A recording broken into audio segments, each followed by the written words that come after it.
ফ্রান্সে প্রথমবারের মতো উদযাপন হলো বাংলা মেলা।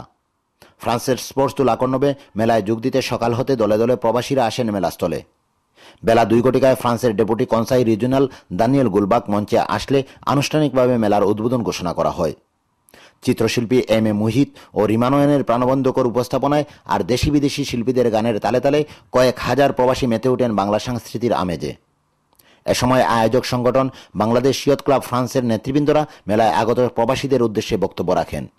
মেলায় বাচ্চাদের ফ্যাশন শো, নৃত্য, দেশের গান যেভাবে আগতদের মন জয় করেছে, ঠিক সেভাবে বাংলাদেশের প্রখ্যাত শিল্পী হায়দার হোসেনের কণ্ঠে স্বাধীনতার গানে বিজয়ের চেতনা জাগিয়েছে অনেকেরই।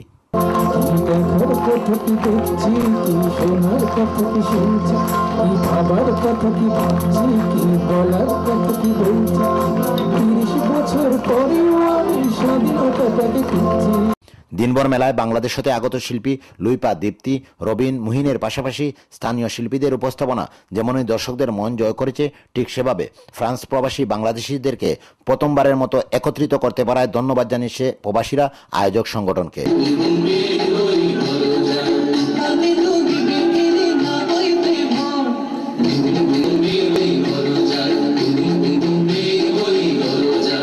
Nurul Wahid, channel S news.